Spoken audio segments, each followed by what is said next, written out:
Good morning, children. Today we are going to begin with the last act of the play, that is Act 5, Scene 1, which is full of romance, comedy, and harmony. Now, this scene is of two parts. The first part is devoted to the happy reunion of Lorenzo and Jessica, and the second part deals with the comedy of rings. So this comedy of rings develops further and reaches its culmination. So as we begin the scene, you are made aware of the fact that it takes place in Belmont Avenue to Portia's house. Enter Lorenzo and Jessica. So you have to keep in mind that the scene takes place at night in Portia's garden. And in this scene, it is a moonlit night, and you find the lovers Lorenzo and Jessica conversing with each other. Okay, so this is what you have to keep in mind. And when they are conversing with each other, you also come across the references to various mythologies and legendary lovers like Troilus and Cressida.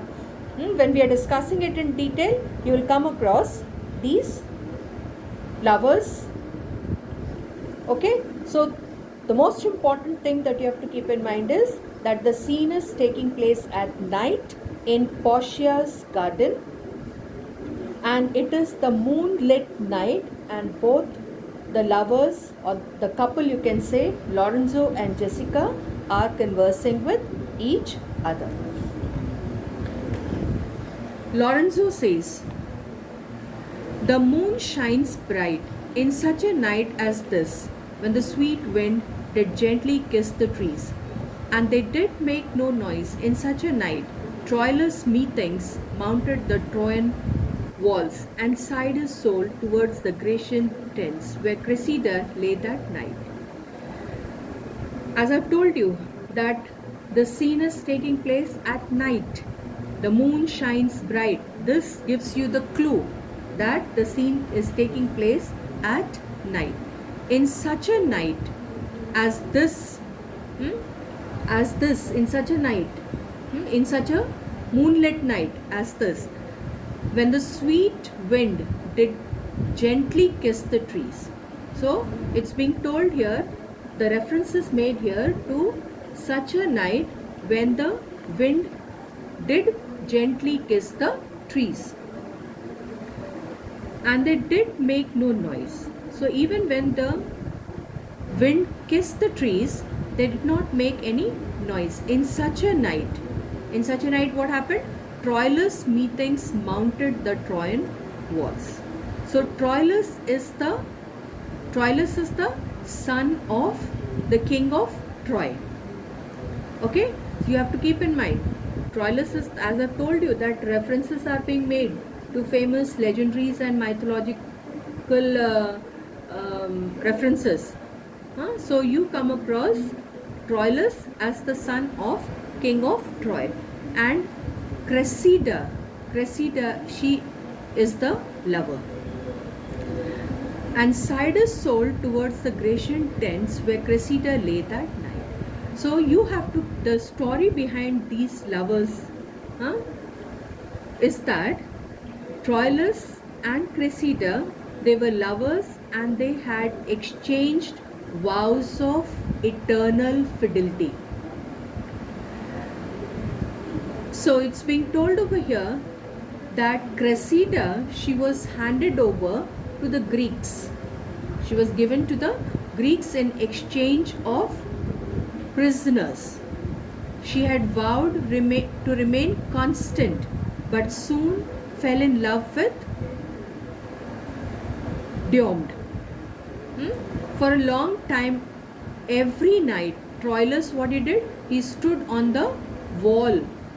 He stood on the walls of Troy, looking at the Greek camp. Okay, so this lady, Cressida, she is represented here as the symbol of unfaithful love. Okay, because she has been unfaithful to Troilus. Cressida has been unfaithful to Troilus. Okay, that's why she is represented here as the unfaithful lover. Now Jessica gives the reply. In such a night did Thisbe fearfully overtrip the dew, and saw the lion's shadow himself, and ran dismayed away. So what you have to keep in mind here about this reference here, it is being told here about Thisbe. Now Thisbe is a Babylonian maiden. She is a Babylonian maiden, and her lover's name is Pyramus. Pyramus is the name of Thisbe's lover. The story behind these two is that she and her lover were forbidden to meet by the parents. The story behind this is that she and her lover were forbidden to meet by their parents. So one day what they did, they decided to meet in a forest. They decided to meet in a forest. Over there, Thisbe saw a lion. Okay, Thisbe saw a lion, and Thisbe fled, leaving her cloak behind. Leaving her cloak. Cloak is the long coat type. And then Pyramus, when he came there, he saw the cloak of Thisbe stained with blood. So what he thought, that she had been, she was, what Pyramus thought, that Thisbe was dead, and therefore Pyramus killed himself. Okay. Then after some time, when Thisbe returned back, what did she find? She found the lover's body. She found the lover's body. So she killed herself too. And then these two became the symbol of faithful lovers. So the example which is being given by Lorenzo in the previous verse is of unfaithful lovers. It is of unfaithful lovers, Troilus and Cressida. And the Jessica is giving the example of the faithful lovers, that is Thisbe and Pyramus. Then Lorenzo says, in such a night stood Dido with a willow in her hand.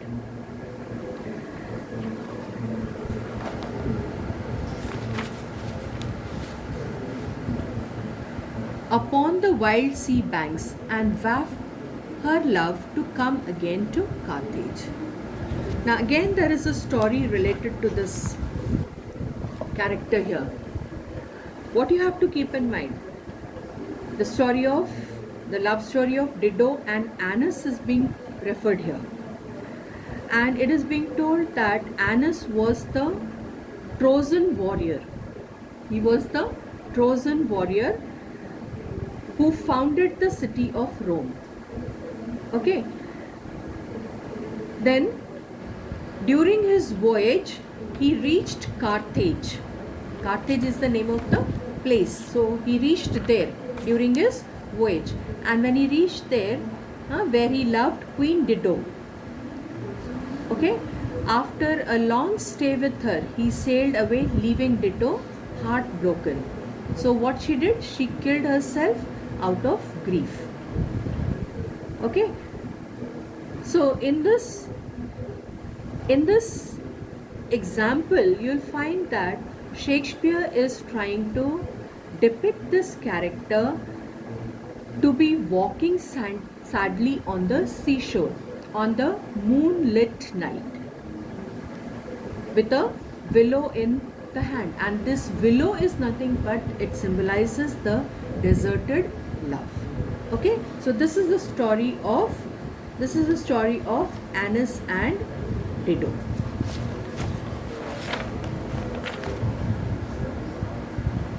Okay,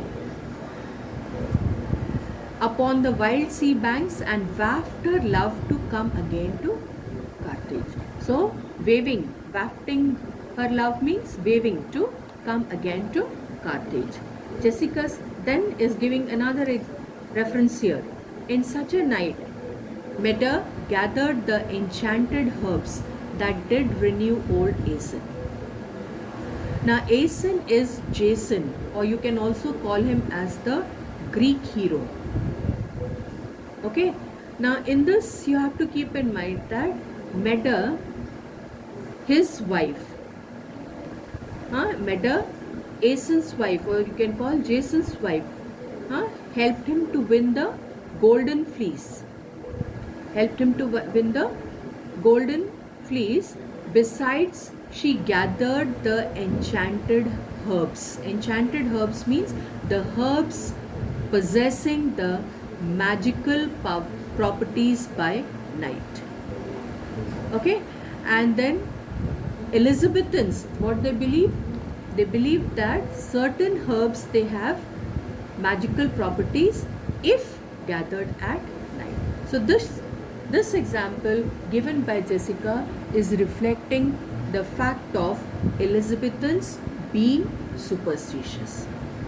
In such a night did Jessica steal from the wealthy Jew, and with the unthrift love did run from Venice as far as Velvet. So in such a night, as you have throughout the play,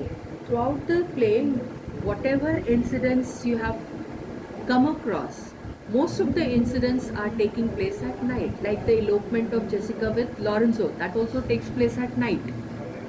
Okay, so in such a night did Jessica steal from the wealthy Jew, and with the unthrift love did run from Venice.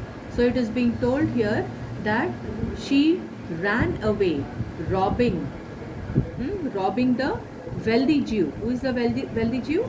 Her own father, that is Shylock, has been robbed by his daughter Jessica. Unthrift love. Unthrift love is careless devotion or lover without money, as far as Belmont. In such a night did young Lorenzo swear he loved her well, stealing her soul with many vows of faith, and never a true one. So it is being told here that at night only Lorenzo, he had sworn that he loved her. Her over here refers to Jessica. Stealing her soul.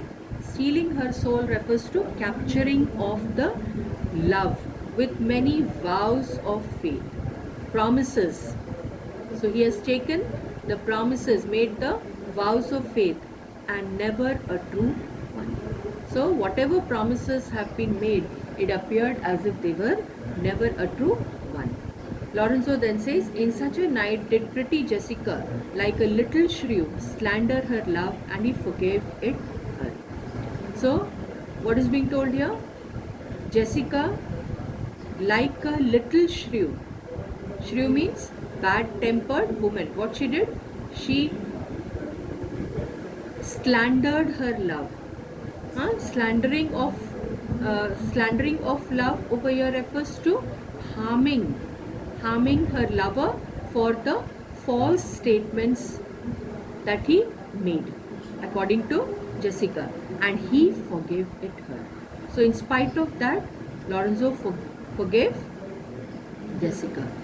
I would outnight you, and did nobody come, but how I hear the footing of a man. So I would outnight you.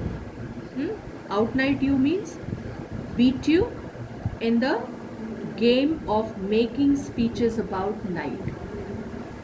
And then did nobody come?